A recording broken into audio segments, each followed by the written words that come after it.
Шолпан Сәрсенбайға шыққалы бері жылы өзіндей жас келіншектермен аулақта кеңескенде баласыз өмірдің қызығы жоқ қой деп аузымен ғана айтушы еді. Мал орнына сатылып, жаны сүймеген жанға жар болатын қазақтың сансыз қыздарының ішінен әлде қалай өзінің сүйгеніне тиген Шолпан шынында бастапқы жылы бала керек қылмады.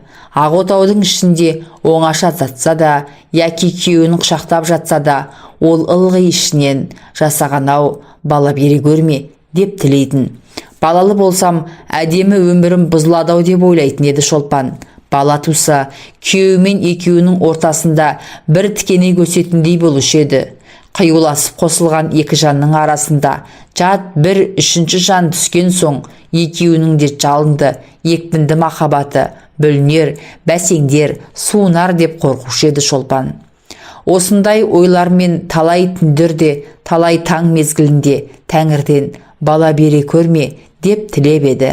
Күншығыстан ақ жібектей таң атып келе жатқан мезгілде өзге адам сәждеге құлап, маңдайын топыраққа былғап, тасқа ұрып, Тәңірден бақытты тұрмыс, өшпес бақыт, кетпес байлық, әсіресе бала сұрайтын кезде Шолпан күрсіне жасағанға бала бере көрме деп жалынып еді.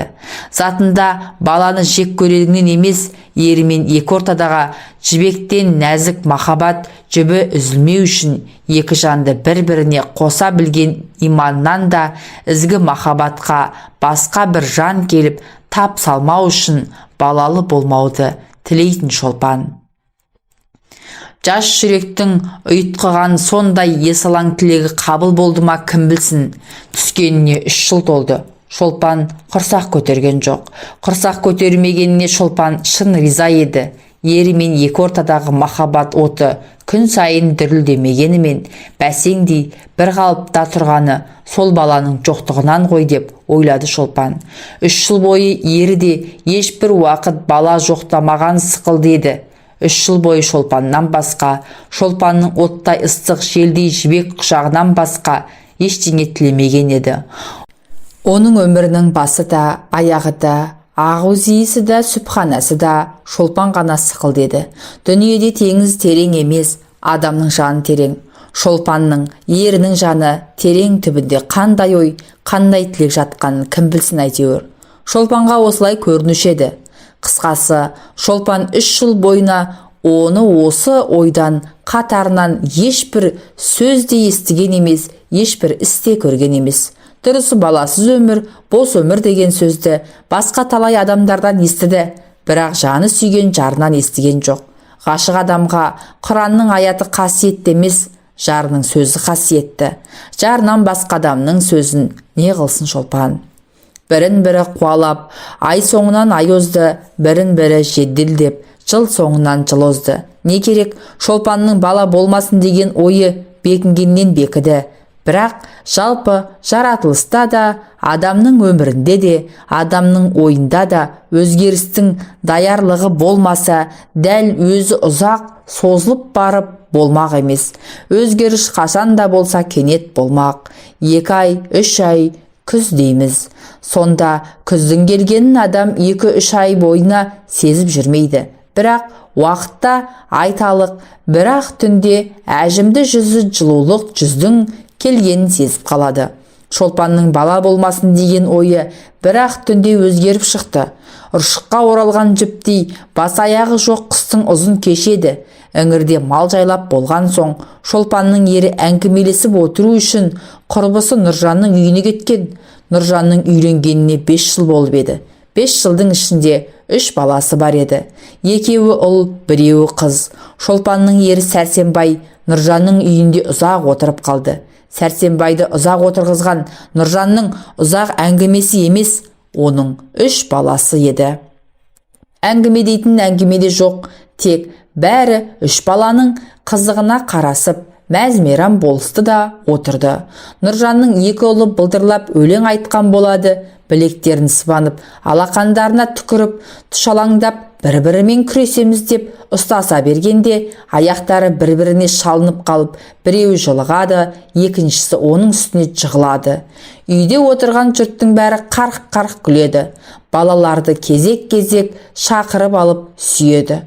Нұржанның әкесі немересін шақырып алып асты-үсті алды-артынан тіпті сүймеген жерін қалдырмайды. Әсіресе Нұржанның кішкене қызының қылығы, тәттілігі балдан да тәтті еді. Сәрсенбай Нұржанның үйінде осы балалардың у-шуымен ұзақ отырып қалды. Жұртпен бірге ол да қарқ-қарқ күлді. Ол да балаларды кезек-кезек сүйді.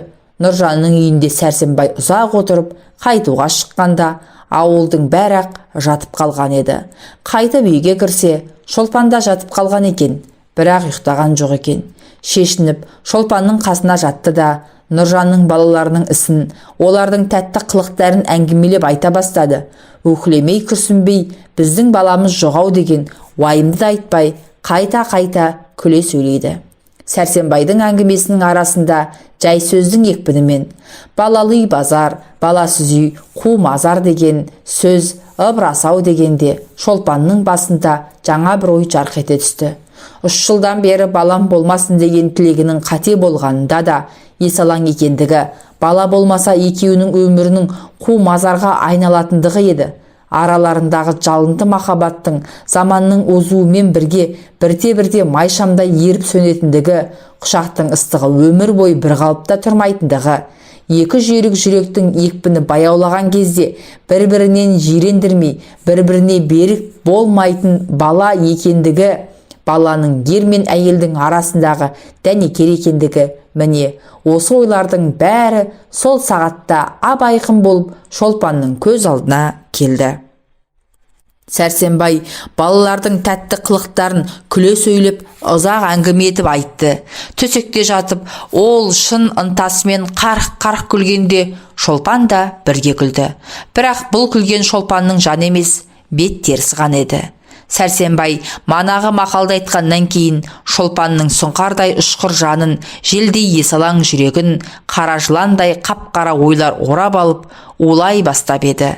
Түпсіз терең қара көк толқындардай қап-қара ойлар бірінің артынан бірі келді. 3 жыл бойына созылған есалаң тілек, әр қайсысына алыста бұлдырап келе жатқан кәрілік, көзінің оты сөніп, сұп-сұр күлге айналған күздей көңілсіз кәрілік, жанның қанатын қырқатын, жүректің отын сөндіретін кәрілік. Бала болмаса, ол кезде сөніп бара жатқан өмірге кім сәуле берер, кім оны жылытар? Бала болмаса, сол кезде ішіндегі дәні шіріп, кеуіп қалған шөптің қауызындай бос өмірдің кемтігін кім толтырар? Жоғау, әлде қайда алыстағы кәрілікті қоя тұршы.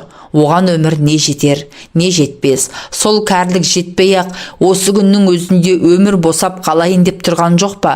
Жаһанда онан күшті нәрсе жоқ деп иман келтірген махаббаттың күші ер мен екеуін бір-біріне берік байлауға 3 жылға ғана жетіп, енді өз-өзінен сөнейін деп тұрған жоқ па? Ессіз Шолпан 3 жыл бойына бала болмасын деп тіледі.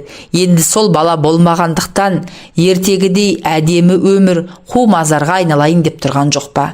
Міне, Шолпанның жанында қара көктеңіздей толқындардай ұйтқыған ойлардың қорытындысы осы еді.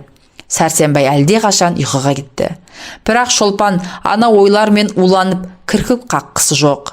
Қыстың ұзын түні шайтанның шашындай ұзағынан ұзады. Шолпанның ойлары да тереңдегеннен тереңдеп, қарайғаннан қарайды. Күншығыстан ағарып, алтын таң атып келе жатқанда Шолпан болар-болмас көбірлеп: «Жасаған-ау, бала бере көр», деп жас балаша өксігін баса алмай, жасағаннан бала сұрап жатыр еді. Осы түннен бұлай қарай Шолпанның бар тілегі бала болды. Жатса да, тұрса да, ояу болса да, ұйықтаса да. «Жасаған-ау, бала бере көр» деген тілекті Шолпанның не аузы, не жүрегі айтушы еді. Бірақ бірін-бірі қуалап, ай соңынан ай озды, тілей-тілей тілек озды. Соға-соға жүрек тозды, тілек тозды, жүрек тозды, өмір тозды. Қалай талай түндерде көзден емес жүректен ыстық жас төкті, сопы болды. Ылғи дәрет алып таза жүрді, намаз оқыды. Күн сайын таң сілбіп келе жатқанда ақ тұрып, сәждеге құлады. Тәсбиғын санап, Сүбханалла айтты. бірақ бала болмады. Шолпанның өзінің сопылық жолға түсу себебі бала екендігін ешкімге айтқан жоқ. Жанынан жақын ері Сәрсенбайға да айтқан жоқ. Сондықтан Шолпанның мына мінезі Сәрсенбайға да, басқаларға да жат, оғаш көрінді. Жақыны да, жаты да күлісті, келемеш қылды. «Ой, сен пірәдәр болайын деп жүрсің бе?» деп күлетін болды Сәрсенбай. Ауыл аймақ Шолпанға пірәдәр келін, пірәдәр жеңге, пірәдәр абысынымыз деп ат қойды. Үлкен де, құрбы да, бала-шаға да күлді. Бірақ Шолпан жүрегіндегі жараны ешкімге ашқан жоқ. Ашқанмен олар ұғар ма еді? Тегінде адамның жүрек сырын шеттің ұғуы мүмкін нәрсе емес қой. Терең теңіз емес, адамның жаны терең. Су түбінде жатқан зат жел тоғытса ғана шықпақ, ой түбінде жатқан сыр шер тоғытса ғана шықпақ. Шықса, шер мен сырдың көлеңкесі сәулесі ғана шықпақ. Дүниеде адамнан қиын жұмбақ жоқ. Адам шешу жоқ жұмбақ. Шешуі деп атауға болатын болса, адамның шешуі жалғыз өлім. Осы ойлар Шолпанның жадында тасбиықтай тізілгенде реті болмаса да, оның жаны соқыр сезіммен осы ойларға өзі барып тірелген еді. Шолпанның жүрек жарасын ешкімге сездірмеске тырысуының себебі осы еді. Не керек, жақын жаттың ортасында жалғыз болды. Бітеу жара болды, жалғыз өртенді, жалғыз жылады. Дүниеден безді, сопы болды. Бала сұрады, қалайда бала болмады. Бала, сол бала үшін қандай ессіздік істемеді Шолпан. Ұшаратын молдадан да дұға алып бақты. Аты естілген қожадан шіріткі жаздырып ішті. Көрінген сәлдеге үшкірді. Шиқандай қып-қызыл бетті қожа бесті бұқадай суға қарап тіпу-тіпу деп үшкіргенде қожаның қасиетті лебі шетке батырмай тура түгел ішіме барсын деп жүрегі ойнап, жүзі бір қызарып, бір ағарып, бетін қожаның аузына тақап тосып отырушы еді Шолпан. Ылғи көзім қарайып, басым айналады деген сылтау тауып, өзін бақсыға да қаратты. Тағы не істемеді Шолпан. Өртке ұшырап аласұрған жан не істейтін болса, Шолпан да соның бәрін істеді. Бірақ бірін-бірі жетелеп жыл соңынан жыл озды. Баладан белгі болмады. Шолпан тілеуден талмады. Көзінде жас қалмады. Дүниеден безді, пірәдәр болды. Әулиеге ат айтты, Қорасанға қой айтты. Жасаған-ау, бала бергір деді. Бірақ тілек іске аспай, аяғы жоқ жыр болды. Көп болсын төгілген көздің жасы жерге сіңді. Тілек тозды, өмір өзді. Шолпан бала көтермеді. Қанша жыланса да, қанша жыласа да, жасаған оған бала бермеді. Кім біледі, Тәңірінің Шолпанға бала бермеуі өзінше дұрыс шығар, өзінше жөн шығар. Бастапқы жылдардағы Шолпанның бала бере көрме деген тілегін қабыл қылып, тозбайтын, қайта түзелмейтін тақтайына жазып қойған шығар. Шолпанның ендігі тілегі болары болып бояуы сіңген, соңғы пайдасыз бос тілек шығар. Ірі саудагерлердің бірі айтар, сауда жоқ дейтін мінезді кім біледі, Тәңірде де бар шығар. Тегінде Тәңірді де саудагерге теңеді Шолпан. Мұндай мінезі болмаса, бұйрығымды біздің деп, атамыз адамды жұмақтан тырдай жалаңаш айдап шығар ма еді? Топырағыма табандадың деп, әзәзілді ібіліске айналдырар ма еді? Кім біледі? Тәңірі ежелгі осы беделігіне салды мекен.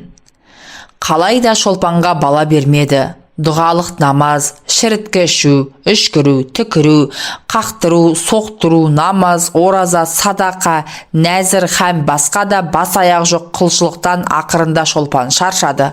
Бұл құлшылықтардан ешбір пайда болмайтынына көз жетті. Тілегі қабыл болмады. Тәңірден тәуелі қайтты. Өмір шіркін ескен желдей озып барады. Өмір шіркін бір құрулы машина.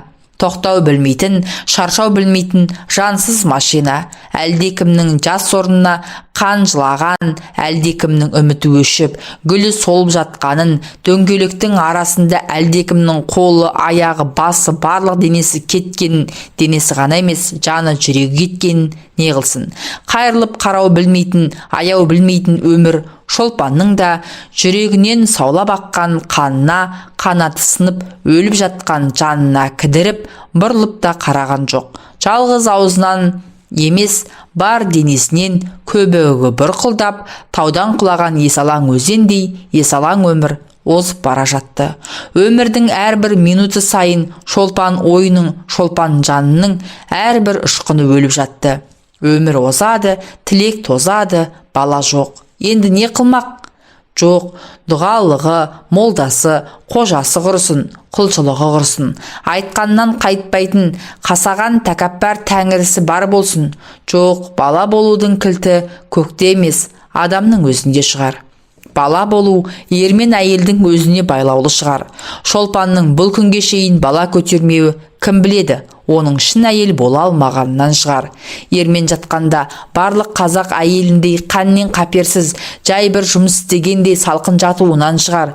Ермен қосылғанда сол қосылу ісіне жан денесімен беріле білмеуінен, оның құшағының жалыны әлсіз болғандықтан, сүюінің оты кем болғандықтан шығар. Осы әрі тәтті, әрі оюлы ойларының билеп айдауымен Сәрсенбайға жатқанда тіпті екінші түрлі жата бастады. Денесі өртке, құшағы жалынға, аузы отқа айналды. Сәрсенбайдың қойнына жата бастағанда мойнына бұғалық түскен киіктің асау лағындай өміріне ер затын бірінші рет көретін 13 жасар қыздай дірілдеп күйіп жанатын болды. Құшақтағанда Сәрсенбайдың қабырғаларын бір-біріне қабыстырғандай қысып-қысып құшақтайтын болды. Аузынан Сәрсенбайдың бетіне от жібергендей құшырланып, жалындап сүйетін болды. Шолпанның ұлы құшағында сең соққан балықтай соқтығып, уышып айныған адамдай елжіреп жатып Сәрсенбай: «Ой, сен кәрі боз, қартайғанда жорға шығайын деп жүрсің-ау», деп мырс-мырс күлетін еді. Сәрсенбайдың мынау күлкісі Шолпанның жүрек жарасына бұрыш себетін еді. Сол кездерде оның көздеріне меруерттей мөлдіреп жас келетін еді. Жанынан жақын көретін Сәрсенбайның оның жан сырын, жүрек сырын ұқпағанына зығырданы қайнаушы еді. Жүрегі уға толушы еді. Бала үшін дүниеден безіп, сопы болып жүрген кезінде пірәдар деп келемеш қылғанына, сол бала үшін жан тәнімен беріліп, әдейі есалаңдаған шақтарында оған жорға деп ат қойғанына Шолпан Сәрсенбайға шын-шын ренжуледі. Бала екеуінің де жоғы емес пе? Екеуіне бірдей керек байлам емес пе? Сәрсенбай сол ортақ жоқты неге бірге іздемейді? Баласыз өмірдің бос екенін неге сезбейді ол? Ол неге сол іздеу отына Шолпанмен бірге түспейді, бірге жанбайды?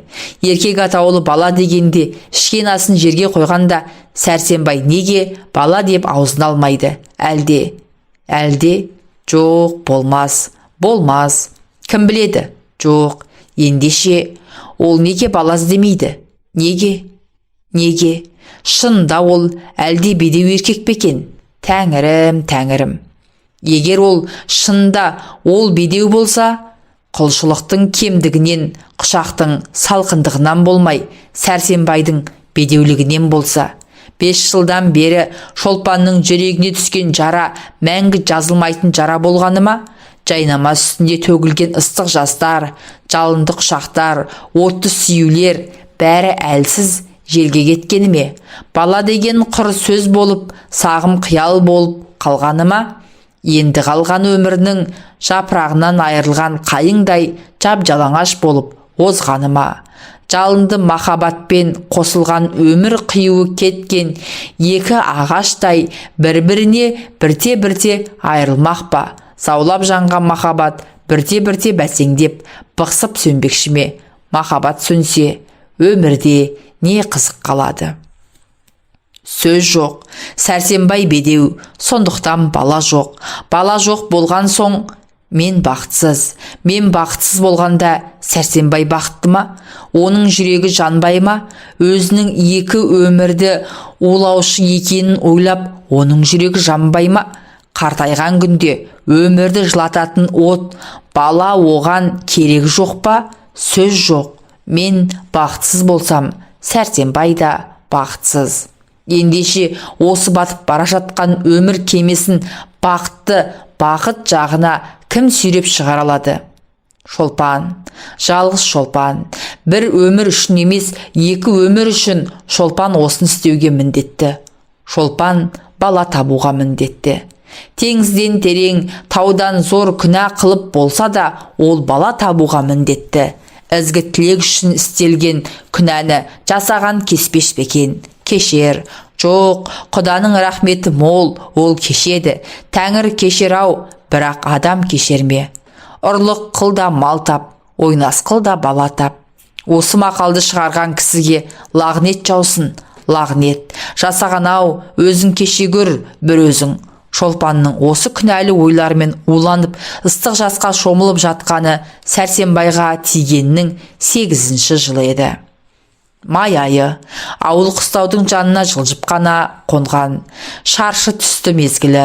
Кішкене жел бар, маса жоқ есебінде. Көкте ала торғын бұлттар маужырап қалғып, ерініп қаны әлде қайда жылжып бара жатыр. Ауада торғын оранып жүрген сықылды. Желде еркеленіп таранып, мойынның ауырғанына қарамай, қиястанып асау құлындар тұр. Олардың жанында құйрығы мен арқасын анда-санда салмақпен сипап тұрған сақа биелер. Құлыным-ау, құр мойның ауырады.